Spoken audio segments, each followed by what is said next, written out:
le drame dans tout ce que je vous dis, c'est que si une nation, c'est une volonté de vivre ensemble, il n'y a aucune volonté de vivre ensemble entre ces trois groupes. Les gens du centre ne connaissent plus les gens de la province.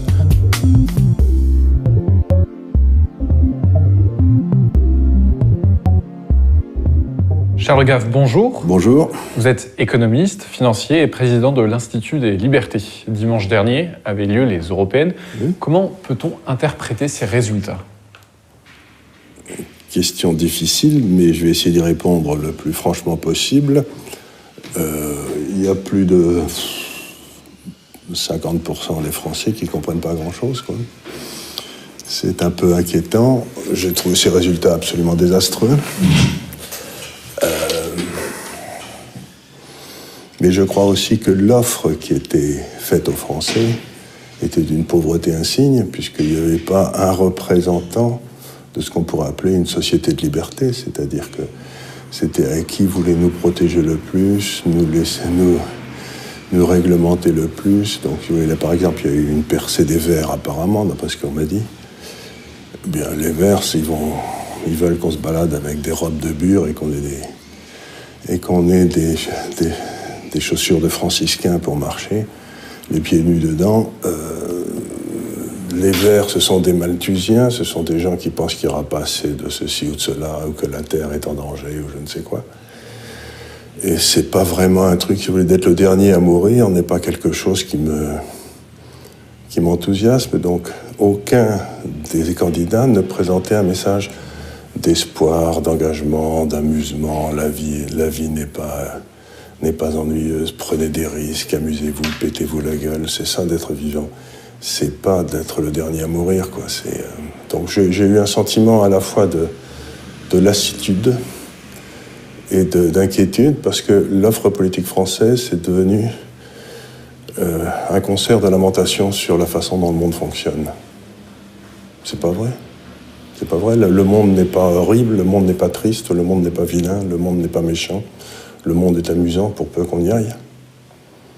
Vous étiez initialement inscrit sur la liste de Debout la France en 43e position et Emmanuelle Gave, votre fille, en 6e position. Et vous aviez prêté au parti 2 millions d'euros pour financer la campagne. Mais en février, votre fille a été donc sortie de cette liste. Est-ce que vous pouvez nous raconter le déroulé de cette histoire un peu ? Ça a été un truc tout à fait extraordinaire, comme ça se passe un petit peu dans les milieux politiques apparemment. Il y a eu un coup monté sur des informations qui étaient fausses. Ces informations ont été fausses, ont été reprises par un certain nombre d'autres journaux. Et en l'espace d'une semaine, nous étions liquidés pour crimes de racisme, d'antisémitisme, etc. Alors que tout ça, c'était complètement faux. Je vous donne un exemple idiot, mais qui est parfait, pour vous donner l'exemple de la mauvaise foi qui a régné à cet effet. Ma fille reçoit un email de quelqu'un qui lui dit « Il y a trop de blancs dans l'intelligence artificielle ». Et elle répond, il y a trop de noirs en finale des Jeux Olympiques du 100 mètres, et qu'est-ce qu'on fait ? Vous voyez ce que je veux dire ? C'était une réponse par l'absurde. Et les journaux qui nous ont attaqués, les radios, les télévisions, etc., reprennent la phrase « il y a trop de noirs en finale des Jeux Olympiques », et disent « vous voyez, elle est raciste ». Vous voyez ce que je veux dire ? C'est toujours la même chose. Il y a une jeune personne qui est venue ici, une journaliste insignifiante de l'opinion, qui a venu interviewer ma fille. L'interview s'était plutôt bien passée et elle est ressortie en disant qu'on était antisémite parce que dans la pièce d'à côté, vous pourrez aller voir, dans notre salle de réunion, il y a des affiches datant de 1920 de la Russie où il y a le héros soviétique qui est en train de mettre à mal des financiers. Et donc les financiers, ils sont gros, ils sont vilains et tout. Donc, et cette jeune personne a dit, vous voyez, c'est la preuve qu'ils sont antisémites. Or, il se trouve que j'ai un petit-fils qui est juif, puisque mon fils a épousé une jeune israélienne. Donc, me dire de moi qui suis philosémite que j'ai été antisémite, c'était quand même une plaisanterie. Donc il y a eu une espèce de manœuvre de couloir qui a été faite parce qu'Emmanuelle commençait à gêner beaucoup parce qu'elle était vue à 60 000 exemplaires dans toutes les émissions de télévision qu'elle faisait. Elle commençait à plaire beaucoup. Donc il y a eu une espèce de manœuvre dont on n'a pas très bien compris d'où elle venait, si c'était de chez Dupont-Aignan ou de l'extérieur, ou si c'était des deux. Et en une semaine, on a été liquidés. Donc... Comment Nicolas Dupont-Aignan vous a informé de cette nouvelle ? Il m'a dit qu'il allait devoir virer ma fille, à cause de cette campagne de presse qui montrait que c'est Alors je lui ai dit, il y a deux façons, je lui ai expliqué que c'était faux, ce que je viens de vous dire, là, que c'était... J'avais dit, il y a deux façons d'en sortir. On sort à la Cyrano de Bergerac en disant, je vous emmerde et je fais une très belle sortie du fort et je tue tout le monde. Et de toute façon, j'en ai rien à foutre de ce que vous dites, vous êtes des plumitifs sans aucun intérêt. Ou vous vous couchez, dans ce cas-là, vous êtes foutus. Et il a décidé de se coucher, il a viré ma fille. Après le moment où il virait ma fille, je considérais que c'était pas un homme d'honneur, puisqu'il la défendait pas. Moi, je suis d'une famille d'officiers, si vous voulez. Quand les troupes sont attaquées, en principe, l'officier est devant plutôt qu'au fond, quoi, en train de se partir en courant. Comme il est parti en courant, je dis, bon, je vois pas. Moi, je ne me présente pas. Et comme je ne me présente pas, la loi française est ainsi faite, je ne peux pas vous financer. C'est-à-dire que c'est pas moi qui ai retiré l'argent, c'est la loi qui m'a forcé à retirer l'argent. Et donc pourquoi ce choix d'ailleurs initial de Dupont-Aignan ? Parce que je pensais qu'il avait du courage. Qui est plutôt étatiste. Qui est complètement étatiste et tout, mais il avait posé la question essentielle qui était celle de la souveraineté. C'est-à-dire que, à mon avis, on ne peut rien changer en France si on ne retrouve pas nos souverainetés. Je vous donne un exemple, si on n'a plus la souveraineté sur nos frontières, si on n'a plus la souveraineté sur nos budgets, si on n'a plus la souveraineté sur nos taux d'intérêt, sur la monnaie, si on n'a plus la souveraineté sur nos lois qui sont toutes faites à Bruxelles, si on n'a plus la souveraineté de notre justice, puisque les cours européennes de justice sont prééminentes sur les nôtres, etc., à ce moment-là, je ne vois pas à quoi sert un président de la République, ni un gouvernement, puisque tout est décidé à l'extérieur par des gens qui ne sont pas élus. Donc la première question, c'est de retrouver nos souverainetés. J'avais dit en plaisantant à un certain nombre de personnes à l'époque que ce qu'on allait faire, c'est qu'on allait ensuite se mettre sur la gueule une fois qu'on l'avait retrouvé pour savoir ce qu'on allait en faire. Mais il ne faut pas se tromper. Il faut d'abord recouvrer nos souverainetés et ensuite on voit ce qu'on en fait. Mais commencer à se disputer sur ce qu'on en fera une fois qu'on a retrouvé notre liberté, c'est même pas la peine. Ça n'a aucun intérêt. D'accord. Et quel est l'état de la droite selon vous ? Vous savez, il y a un philosophe français qui dit qu'il y a deux partis de gauche en France, mais il y en a un qui s'appelle la droite. On ne comprend pas pourquoi. L'état de la droite en France, il est absolument abominable, puisqu'ils ne défendent aucune des valeurs de droite. Prenez par exemple, le parti républicain, qui vient de ramasser, d'après ce qu'on m'a dit, une solide raclée, là, à 8%. Ils sont très gentils, ils sont très compétents, j'en doute pas et tout. Mais quand ils étaient à la commission, comme ils étaient au Parlement européen, tous les élus de ce parti ont toujours voté toutes les lois qui entraînent, tous les règlements, etc., qui amenaient à ces pertes de souveraineté de la France dont j'ai parlé là il y a 5 minutes. Donc, vous regardez ça et vous vous dites, en France, si je devais dire sévèrement, je dirais que la droite a trahi la nation et la gauche a trahi le peuple. Et vous vous étonnez qu'il y ait que 50% des gens qui votent, quoi. On est dans une situation abominable. Il n'y a pas de droite en France. Est-ce que vous pensez aussi que cette campagne européenne a été aussi à la hauteur des enjeux ? Mais non, puisqu'on n'a pas son temps à ne pas poser les vraies questions, si vous voulez. La réalité, c'est que il y a eu une tentative qui a commencé avec la chute du mur de Berlin, quand les hauts fonctionnaires français ont pris peur devant la puissance de l'Allemagne, pour créer une nation européenne, vous savez, et donc pour ça, il fallait affaiblir les nations européennes pour que cette nouvelle nation puisse monter sur les décombres des nations précédentes.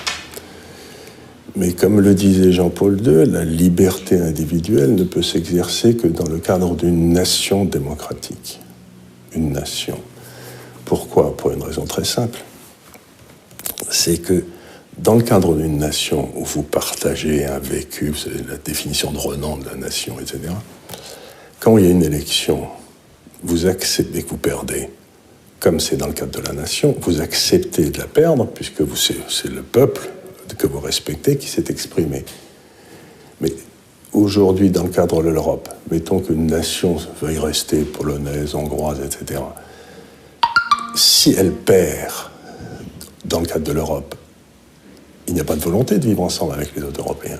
Donc la seule façon où une démocratie peut s'exprimer, c'est-à-dire d'accepter la défaite, c'est si vous acceptez de vivre ensemble les uns avec les autres, et que la fois prochaine, vous savez que ça sera votre tour. Mais aujourd'hui, ça n'existe plus. Donc on a détruit la démocratie chez nous Ça ne sert plus à rien de voter, c'est ce que les gens disent. À quoi ça sert de voter puisque tout est décidé à Bruxelles? Est-ce que vous êtes pour un Frexit? Parce que vous parliez d'ailleurs de ça. Non, moi pas du tout. Je ne suis pas du tout pour un Frexit. Je trouve que c'est une erreur considérable. Ce qu'il faut faire, c'est un Bruxit, c'est-à-dire sortir Bruxelles de l'Europe. C'est-à-dire que toutes les mesures qui ont été prises depuis que le regrettable M. Delors a essayé de transformer l'Europe en une nation, si vous voulez, tout ce qui a été fait, toute cette espèce de technocratie qui a été montée à Bruxelles, tous ces traités que les Français avaient refusés, je vous signale, et puis que Sarkozy leur a collé quand même. Les Français avaient refusé la Constitution européenne, on leur a collé sous le nom de traité de Lisbonne. Donc il y a eu une infamie qui s'est passée là. Les Français avaient refusé, on leur a donné quand même. Donc ce qu'il faut, c'est retourner à ce qu'on avait avant, c'est-à-dire une espèce d'Europe des nations où les gens discutent entre eux, essayent de trouver des compromis crasseux, on arrête la pendule pendant la nuit parce qu'on a dépassé le temps, etc. Mais ça marchait très très bien, on n'avait pas besoin de monter cette nouvelle structure administrative qui nous casse les pieds à tous et qui nous protège contre rien. Hein. Comment peut-on traduire politiquement les 6 mois de mobilisation des Gilets jaunes? Aujourd'hui, la solution... je reprends un peu les analyses de Guilly, vous savez, Christophe Guilly, le géographe. Au centre, vous avez les bénéficiaires de la mondialisation, mettons, hein, qui vivent, mettons, à Paris, comme ça, autour d'un rond. Vous mettez ça à Paris. Et ils expulsent tous les gens dans ce rond par le prix de l'immobilier. Donc ils se retrouvent complètement entre eux. Personne ne peut vivre à Paris s'il n'est pas dans les gens qui bénéficient de la mondialisation. Autour, dans un second cercle, vous avez leurs domestiques, les travailleurs immigrés. Et les travailleurs immigrés reçoivent des subventions absolument monstrueuses, des impôts, pour que les types au centre aient des travailleurs pas chers. Ce que je veux dire, donc c'est là où vont toutes les subventions pour les HLM. Et puis, dans un troisième cercle qui commence à peu près à 50 km du centre, vous avez les Français. Et les Français, si vous voulez, eux, il n'y a plus de transport en commun, plus d'écoles, plus de lycées, plus d'hôpitaux, on ferme les maternités, etc., etc. Et donc, ils peuvent se déplacer qu'en vélo, disent les gens de gauche, ou en voiture, disent les gens normaux, quoi. Mais si vous me faites monter le prix de l'essence, et ces gars-là, ils ont à peu près, allez, si tout va bien pour eux, ils ont à peu près 100 € par mois de dépenses où ils peuvent le faire à peu près comme ils veulent. C'est-à-dire, ils peuvent aller au match de rugby, ou offrir un cadeau à leurs petits-enfants, ils ont des revenus très très bas. Hein. Si vous augmentez le prix de l'essence dans leur transport, alors que la seule façon de se transporter, c'est la bagnole, vous les transformez en cerfs qui sont attachés à la glèbe et qui ne peuvent plus bouger. Alors les mecs sont comme des fous, mais les femmes encore plus, parce que les femmes, c'est elles qui s'occupent de leur grand-mère, de leur mère, de leur petit frère qui est pas bien normal, vous voyez ce que je veux dire? Et donc, ce que vous avez fait, c'est que vous avez rendu les gens de la périphérie fous. Parce que vous avez essayé de les assigner à résidence, qu'ils ne puissent plus bouger. Ils sont devenus fous. Et il n'y a quasiment aucune subvention étatique qui va du centre vers ces gens-là. C'est eux qui payent les impôts pour les domestiques, d'une grande façon. Donc, il y a un sentiment d'injustice totale. Et le drame dans tout ce que je vous dis, c'est que si une nation, c'est une volonté de vivre ensemble, il n'y a aucune volonté de vivre ensemble entre ces 3 groupes. Les gens du centre ne connaissent plus les gens de la province. Moi, quand j'étais gamin, on allait passer les vacances en Haute-Garonne, je voyais les gens du coin, on les retrouvait, on allait bouffer avec eux, c'était normal. Aujourd'hui, ils vivent tous entre eux. Les gens de Paris connaissent très bien les gens de Londres, qui connaissent très bien les gens de New York, qui connaissent très bien les gens de Francfort, etc. Ils vivent tous dans leur monde comme ça, ils se retrouvent dans les mêmes endroits, ils ont été dans les mêmes universités, mais ils n'ont rien de commun ni avec les immigrés, ni avec les gens de la campagne. Donc ces 3 groupes n'ont plus aucune raison de vivre ensemble.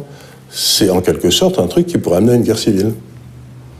Parce qu'il n'y a plus de volonté de vivre ensemble de ces 3 groupes. Les élites en France, pour la première fois dans l'histoire, depuis très très longtemps, ne se reconnaissent plus responsables des gens pauvres en dessous d'eux. C'est une innovation extraordinaire. Jamais ça ne s'était produit. Les élites se sentaient toujours responsables des gens qui étaient de leur peuple et en dessous d'eux. Maintenant, plus du tout.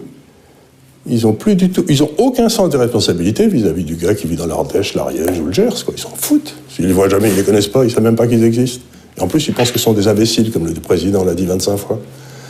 Le président considère que tous les gens qui vivent là sont des imbéciles. Il n'arrête pas de le dire. Mais ils ne le sont pas, c'est pas vrai. Ce sont des gens parfaitement honorables. On va parler maintenant d'économie, votre domaine. Vous définissez, mais comme un libéral conservateur. Oui. Mais vous êtes depuis longtemps un adversaire de l'euro. Alors comment l'expliquer ? C'est pas difficile, si vous voulez. Je vais essayer de vous l'expliquer comme ça. La France a 70% de fonctionnaires par 10 000 habitants de plus que l'Allemagne.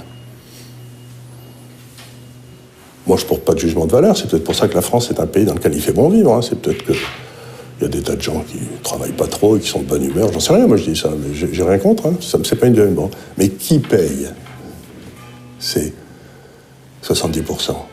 C'est le secteur privé. Parce que les impôts, il ne faut pas lever les impôts sur ceux qui vivent des impôts. Vous voyez ce que je veux dire? C'est un jeu à somme nulle, quoi. Donc c'est le secteur privé qui les paye. Donc le secteur privé français paye 70% de charges de plus pour faire fonctionner son État que le secteur privé allemand. Bon. Mais ça veut dire qu'il est moins rentable.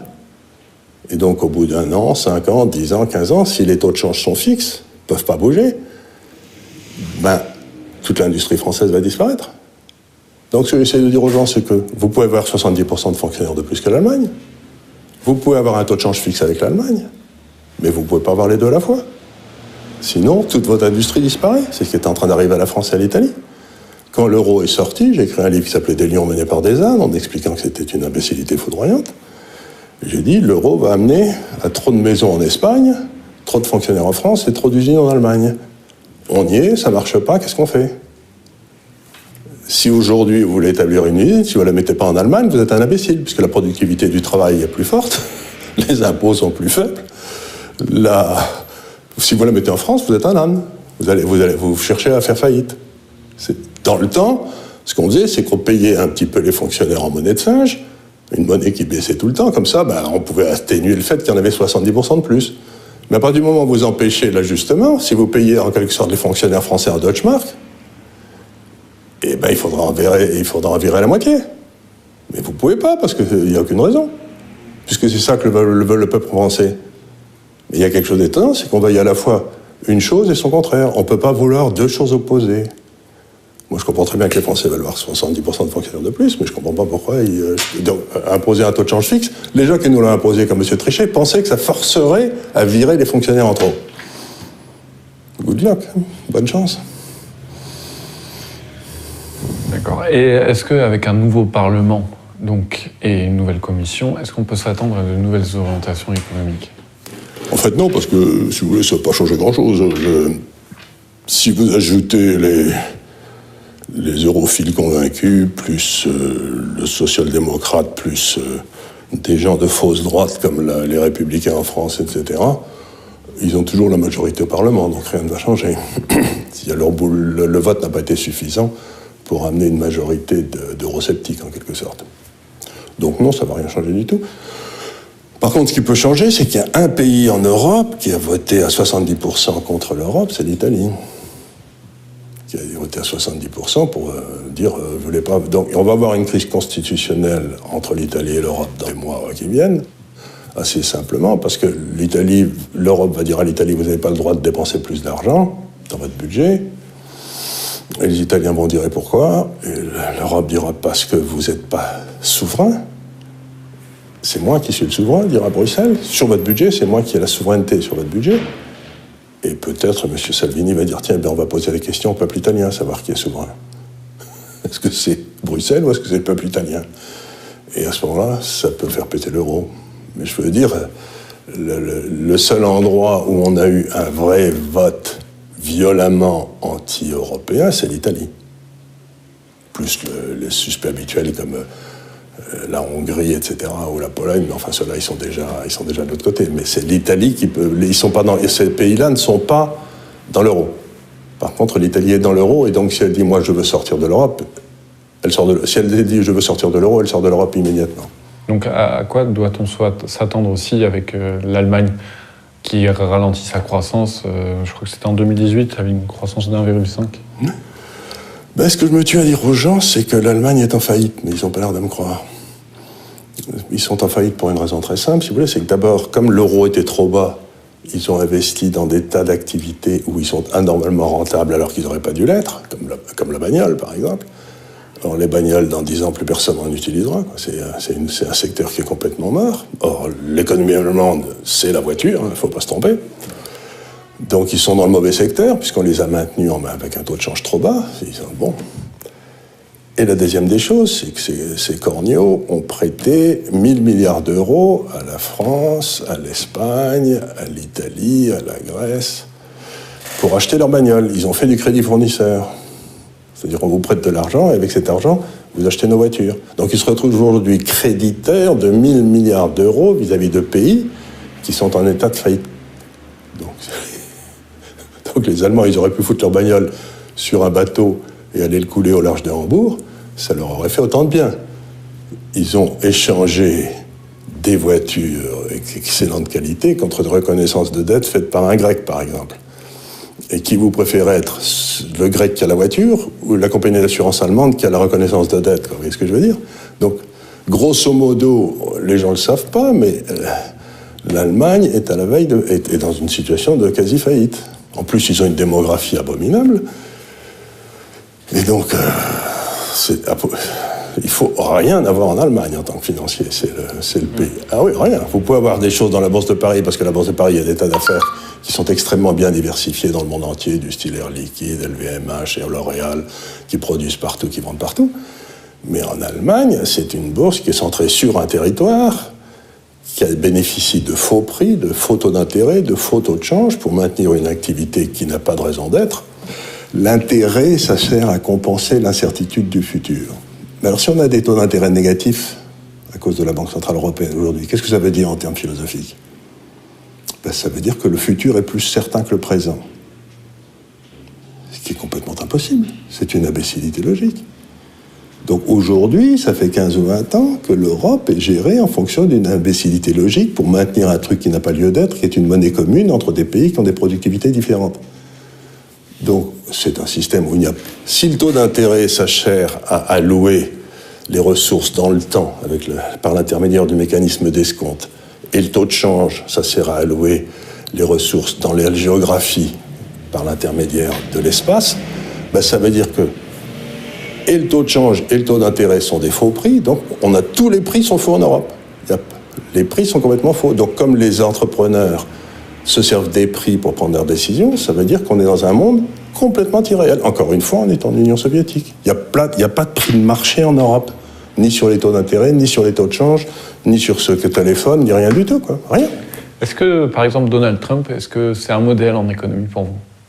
Donald Trump, il est... 3% de chômage, 3% de croissance. À partir du moment où vous retournez vers des prix de marché, par exemple, la première des choses qu'a fait Trump, c'est qu'il a supprimé 1000 régulations imbéciles, réglementations imbéciles qui avaient été mises par Obama. Il les a supprimées. Bon, à partir du moment où vous enlevez 1000 réglementations sur les patrons de PME, l'économie va mieux. Imaginez comme la circulation marcherait bien à Paris si on enlevait tous les bouchons.